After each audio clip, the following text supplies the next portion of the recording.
വന്നത്. ഒരു ഹീനമൃഗമായിരുന്ന എന്നെ മാനമൃഗമാക്കിയ ഒരു ദൈവമുണ്ട്. ഞാൻ ഒരു ഒരു ഒരു ഒരു കുട്ടിയുടെ അനുഭവം നിങ്ങളോട് പറയട്ടെ. എനിക്ക് ആ കുട്ടിയെ പരിചയമുണ്ട്. അവനൊരു മണ്ടനാ, ഒന്നിനും കൊള്ളാത്തവൻ, ഒന്നും പഠിക്കില്ലവൻ, മന്ദബുദ്ധി, മണ്ടൻ. അവൻ 8ാം ക്ലാസ്സിൽ പഠിക്കുമ്പോ അവന് ഇംഗ്ലീഷ് പഠിപ്പിച്ച സാറ് ഒരു പരീക്ഷ നടത്തി എന്റെ പേപ്പർ കൊടുക്കാൻ വന്നേ. ഈ ആൻസർ പേപ്പർ കൊണ്ടുവന്ന് മേശപ്പുറത്ത് വെച്ചിട്ട് 40 കുട്ടികളിരിക്കുന്ന ക്ലാസ്സിൽ മാഷ് ഇങ്ങനെ പരതി ഈ കുട്ടിയെ ചൂണ്ടി ഇങ്ങോട്ട് വന്നിടാന്ന് പറഞ്ഞു. അവനൊന്നും അറിഞ്ഞില്ല. അവൻ എണീറ്റ് ചെന്നു. ഈ ബോർഡിന്റെ കീഴിലോട്ട് മാറി നിൽക്കണമെന്ന് പറഞ്ഞു. അവൻ മാറി നിന്നു. ഒന്നും മനസ്സിലാവണില്ല എന്താ കാര്യമെന്ന്. ക്ലാസ്സിൽ ബാക്കി ഉണ്ടായിരുന്ന 39 കുട്ടികളോട് മാഷ് ചോദിച്ചു, നിങ്ങൾ കഴുതയെ കണ്ടിട്ടുണ്ടോ എന്ന് ചോദിച്ചു. ഇല്ല സാറെന്ന് പറഞ്ഞു. ദാ ഈ നിൽക്കുന്ന സാധനമാണ് കഴുത, മരക്കഴുത. എന്നിട്ട് അവന്റെ ആൻസർ പേപ്പർ എടുത്ത് കാണിച്ചു. 0, ബിഗ് 0. വിളിക്കണോ? എല്ലാവരും വിളിക്കുവനെ കഴുതേന്ന് നീട്ടി വിളിക്കാൻ പറഞ്ഞു. പിള്ളേർക്ക് രസമല്ലേ? കഴുതേന്ന് നീട്ടി വിളിച്ചു. ഈ നിൽക്കുന്ന കുട്ടിയുടെ മാനസികാവസ്ഥ നിങ്ങളൊന്ന് വായിച്ചേ. അവന്റെ ഇടനെഞ്ച് വീങ്ങി. വിളിയാക്കടാന്ന് പറഞ്ഞു. മിണ്ടാതെന്ന്. വിളിയാക്കടാന്ന് പറഞ്ഞു. എന്തോന്ന് വിളി കേട്ടു. വീണ്ടും വിളിക്കാൻ പറഞ്ഞു. കഴുതേന്ന് നീട്ടി വിളിച്ചു. വിളിയാക്കടാന്ന് പറഞ്ഞു. എന്തോന്ന് വിളി കേട്ടു. 3 പ്രാവശ്യം വിളിപ്പിച്ചു. അവന്റെ കണ്ണ് നിറഞ്ഞു തുളുമ്പി. വാതിക്ക് ഇറങ്ങി നിൽക്കടാന്ന് പറഞ്ഞു. 0 മാർക്ക് മേടിച്ച അവന് കഴിവില്ല ചേട്ടാ, പാവം കുട്ടി. അവൻ ആ വാതിക്ക് ഇറങ്ങി നിറഞ്ഞ കണ്ണോടെ നിന്ന് ആ ക്ലാസ് തീരുന്നത് വരെ 45 മിനിറ്റ്. ആ സ്കൂളിൽ 8, 9, 10, 3 ക്ലാസ് കഴിയുന്നത് വരെ ആ സ്കൂളിലെ മുഴുവൻ കുട്ടികൾ അവനെ നീട്ടി വിളിക്കും, കഴുതേന്ന്. അപ്പോഴൊക്കെ വിളി കേൾക്കണം. ആ കുട്ടിയുടെ മാനസികാവസ്ഥ നിങ്ങളൊന്ന് വായിച്ച്.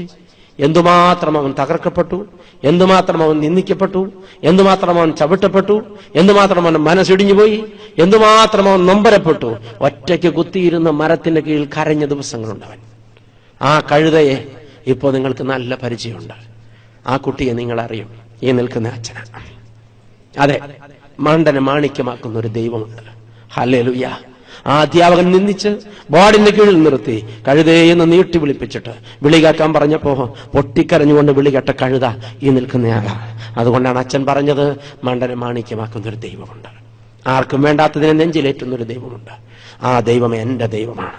ഞാൻ വീണ്ടും പറയുന്നു, അച്ഛൻ ഇന്ന് പ്രസംഗിച്ചതും രുചിച്ചറിഞ്ഞ കർത്താവിനെയാണ്. ഹല്ലേലൂയ. ഇത് നിങ്ങളുടെ ഹൃദയത്തിൽ എഴുതിക്കൊള്ളുക. എന്റെ പ്രിയപ്പെട്ടവരെ, 14 വർഷത്തിന് ശേഷം ഈ അധ്യാപകനുമായി വീണ്ടും ഒരു കൂടിക്കാഴ്ചയ്ക്ക് ദൈവം സന്ദർഭം തന്നു. വളരെ യാദൃശ്ചികമായി ഞാൻ വയനാട്ടിൽ ചെന്നുപെട്ടതാണ്. എനിക്ക് ആ യാത്ര ഉദ്ദേശത്തിലില്ലായിരുന്നു. അവിടെ ചെല്ലുമ്പോൾ എന്റെ ഇളയ ബ്രദർ, അവന് വലിയ ക്ലബിന്റെ പ്രസിഡന്റാണ്, സെക്രട്ടറിയാണ്, ഒരു വാർഷിക യോഗം സംഘടിപ്പിച്ചിരിക്കുന്നു. കേരളത്തിലെ അറിയപ്പെടുന്ന ഒരു സാഹിത്യ നായകനെ അന്ന് സാംസ്കാരിക പ്രഭാഷണം നടത്താൻ ക്ഷണിച്ചിരിക്കുന്നു. മീറ്റിംഗ് 5 മണിക്ക് തുടങ്ങും. 4 മണിക്ക് ഇയാൾ ഫോൺ ചെയ്ത് പറഞ്ഞു, മിസ്റ്റർ മാത്യു, സോറി, എനിക്ക് വരാൻ പറ്റില്ല. ഫ്രിങ്കിളിന്റെ കഥ പറഞ്ഞതുപോലെ വരാൻ പറ്റില്ല, നീ പകരം ക്രമീകരണം. അവനങ്ങ് വാവിട്ട് നിലവിളിക്കാൻ തുടങ്ങി. ഇത് കണ്ടോണ്ടാണ് ഞാൻ ചെല്ലുന്നത്. എന്തിനാ കരയണത്? എനിക്കിങ്ങനെ ഒരു അബദ്ധം പറ്റി, എന്നെ എല്ലാവരും കൂടെ കൊല്ലും. 10,000-2000 പേര് പങ്കെടുക്കുന്ന ഒരു മീറ്റിംഗ്, ഞാനെന്താ ചെയ്യണേ? ആരാ ഈ സാംസ്കാരിക മീറ്റിംഗ് പ്രസംഗിക്കുക? വയനാട്ടിൽ അങ്ങനെയൊരു മനുഷ്യനില്ല. എനിക്ക് അന്നേരം നല്ല ചിരിയാ വന്നത്. ഞാൻ പറഞ്ഞു, മോനെ ഒരു കാര്യം ചെയ്യ, ഈ അച്ഛനൊരു ദൈവകൃപയാൽ ഒരു പ്രത്യേക അനുഗ്രഹം കിട്ടിയിട്ടുണ്ട്. രാഷ്ട്രീയമൊഴികെ ലോകത്തുള്ള ഏത് ടോപ്പിക്കും പ്രസംഗിക്കും. ദൈവത്തിന്റെ സ്തോത്രം. അത് ദൈവത്തിന്റെ കൃപയാ. കുറച്ച് സമയം തന്നാൽ മതി. ഇന്ന വിഷയത്തെക്കുറിച്ച് അച്ഛൻ ഒന്ന് സ്പീച്ച് ചെയ്യണമെന്ന് പറഞ്ഞാൽ ഒരു 2 മണിക്കൂറൊക്കെ അതേക്കുറിച്ച് പറയാനുള്ളൊരു കോൺഫിഡൻസ് ഇപ്പോഴുണ്ട്. ദൈവം തന്നതാ. എന്റെ യോഗ്യത കൊണ്ട് ഒന്നും കിട്ടിയില്ല. ഞാൻ മണ്ടനായിരുന്നു, ഇപ്പോഴുമാണെന്ന് 1000 വട്ടം ഞാൻ പറയും എന്റെ നാവ് കൊണ്ട്, പരസ്യമായി. അതിനെനിക്കൊരു മടിയുമില്ല. ദൈവമക്കളെ, ഞാൻ പറഞ്ഞു, മോനെ നീ കരയണ്ട, സമയമാകുമ്പോ ഞാനൊരു തുണ്ടുകടലാസ് തരാം, അതിൽ കാണുന്ന പേര് നീ കൂടെ വിളിച്ചോ, ബാക്കി ദൈവം നോക്കിക്കോളൂ എന്ന് പറഞ്ഞു. ആരാച്ചാ? ഇവിടെ ഒരാൾ വന്നിട്ടുണ്ടാ സാംസ്കാരിക സമ്മേളനത്തിൽ പ്രസംഗിക്കാൻ പറ്റിയ ഒരാള്? ആരാണ്? നീ മിണ്ടാണ്ടിരി, സമയമാകുമ്പോൾ ഞാൻ തുണ്ടുകടലാസ് തരാം. അവന് സമാധാനമായില്ല, അവനങ്ങോട്ട് പോയി. സമയമായപ്പോൾ ഞാനൊരു തുണ്ടുകടലാസ് കൊടുത്തു. അവൻ വിളിച്ചു നോക്കുമ്പോൾ അവന്റെ ചേട്ടന്റെ പേരാ. എന്റെ മുഖത്തേക്ക് തുറച്ചു നോക്കി നാണം കെടുത്താനാണോ എന്ന് ചോദിച്ചു. നീ വിളിക്കടാന്ന് പറഞ്ഞു. അവൻ വിളിച്ചു. ഞാൻ അവിടെ കയറി നിന്നു. നിങ്ങൾ പ്രതീക്ഷിച്ചിരുന്ന സാഹിത്യ നായകന്റെ സ്ഥാനത്ത് ഒരു പുരോഹിതൻ നിൽക്കുന്നത് ഒരുപക്ഷെ നിങ്ങൾക്ക് അസഹ്യത ഉളവാക്കിയേക്കാം. സാഹിത്യ സമ്മേളനത്തിലൊക്കെ പ്രസംഗിക്കുമ്പോൾ സാഹിത്യത്തിന്റെ സ്റ്റൈലൊക്കെ മാറും. ദൈവമക്കളെ, ഈ പടപടപ്പൻ സ്റ്റൈലല്ല, അപ്പോ കുറച്ചുകൂടി പക്വതയുള്ളൊരു സ്റ്റൈല്. ദൈവമക്കളെ, അനുവദിക്കപ്പെട്ട 1.5 മണിക്കൂറിലൊന്നും പ്രഭാഷണം തീർന്നില്ല. സാംസ്കാരിക സമ്മേളനത്തിൽ പ്രസംഗിക്കാൻ വിഷയം വല്ലതും വേണോ? വിഷയം വേണ്ട, എന്തും പറയാലോ. ദൈവമക്കളെ, അപ്പം മഹാഭാരതവും രാമായണവും ഗീതയും ഖുർആനും ബൈബിളും ഒക്കെ കോട്ട് ചെയ്യപ്പെട്ടു. അതൊരു പ്രഭാഷണ പരമ്പരയായാലും അതങ്ങ് ഒഴുകിപ്പോയി. 2 മണിക്കൂറിൽ ഈ പ്രഭാഷണം അവസാനിപ്പിച്ച് ഞാൻ പുറകോട്ട് തിരിയുമ്പോൾ കരഘോഷങ്ങൾ നിൽക്കുന്നുണ്ടായിരുന്നില്ല. നിലയ്ക്കാതെ ജനം കൈയടിക്കുകയായിരുന്നു. തിരിഞ്ഞു ചെന്ന് ഞാൻ ഇരിക്കാൻ ഒരുങ്ങുമ്പോൾ എൻ്റെ പഴയ ഇംഗ്ലീഷ് അധ്യാപകൻ എൻ്റെ തൊട്ടടുത്ത കസേരയിൽ ചാടി എഴുന്നേറ്റ് ഇദ്ദേഹം എന്നെ തൊഴുതു നിന്നിട്ട് പറഞ്ഞു, ഫാദർ, ഞാൻ ഒരുപാട് പ്രഭാഷണങ്ങൾ കേട്ടിട്ടുണ്ട്, പക്ഷെ ഇതുപോലൊന്നും എൻ്റെ ജീവിതത്തിൽ ഇതുവരെ ആസ്വദിച്ചിട്ടില്ല. അത് ഒരു പുരോഹിതനിൽ നിന്ന് എനിക്ക് ഒരുപാട് ബഹുമാനം തോന്നുന്നു. ഫാദർ എവിടുത്തുകാരനാ? ഞാൻ പറഞ്ഞു, ഞാൻ ഈ നാട്ടുകാരനാ. ഈ നാട്ടുകാരനോ? ആരെ മനസ്സിലായില്ല? ഞാൻ ഈ മാത്യൂസിന്റെ ബ്രദറാ. അയ്യോ, മാത്യൂസിന്റെ ബ്രദറാണോ? അപ്പോ ഫാദറിനെ ഞാൻ പഠിപ്പിച്ചിട്ടുണ്ടാവും. തീർച്ചയായിട്ടും സാർ എന്നെ പഠിപ്പിച്ചിട്ടുണ്ട്. അപ്പോ എവിടെയാ പഠിപ്പിച്ചത്, എന്നാ പഠിപ്പിച്ചത്? സാറ് മറന്നതാണ്, ഞാൻ ഓർമ്മിപ്പിക്കാം. ഓർക്കുന്നുണ്ടോ? 8 സീല് ബോർഡിന്റെ കീഴിൽ നിർത്തി 39 കുട്ടികളെ കൊണ്ട് കഴുത എന്ന് വിളിപ്പിച്ചൊരു മണ്ടൻ പൗലോസിന് ഓർക്കുന്നുണ്ടോ സാർ?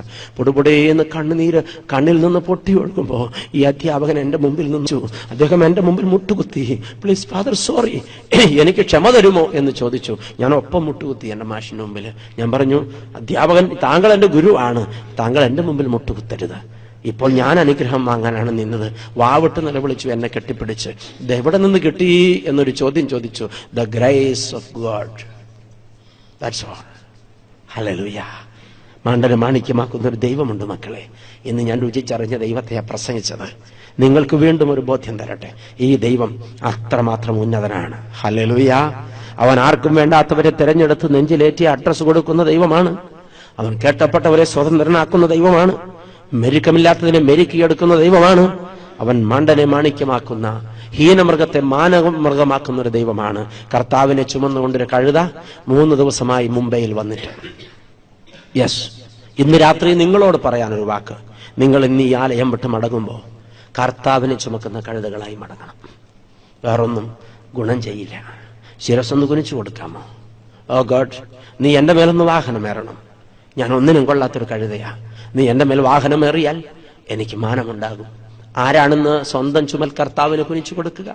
കർത്താവിനെ ചുമന്നുകൊണ്ട് മടങ്ങിപ്പോകാൻ നിങ്ങൾക്ക് മനസ്സാകുമെങ്കിൽ ഈ വരവ്, ഈ ശുശ്രൂഷ, ഈ 3 ദിവസത്തെ വ്യയം അത് പൂർണ്ണതയുള്ളതായി മാറും. ദൈവം നിങ്ങളെ തക്കവണ്ണം അനുഗ്രഹിക്കും. നമുക്ക് തലകൾ വണക്കാം, കണ്ണുകൾ അടയ്ക്കാം, പ്രാർത്ഥിക്കാം. Hallelujah, hallelujah, hallelujah. ഞങ്ങളെ അളവറ്റ സ്നേഹിക്കുന്ന കരുണാസമ്പൂർണനായ വാഴ്ത്തപ്പെട്ട സ്വർഗീയ നല്ല പിതാവേ, ഈ രാത്രി നീ ഞങ്ങളെ സന്ദർശിച്ച് തീവ്രമായി ഞങ്ങളോട് വാദിക്കുകയായിരുന്നു.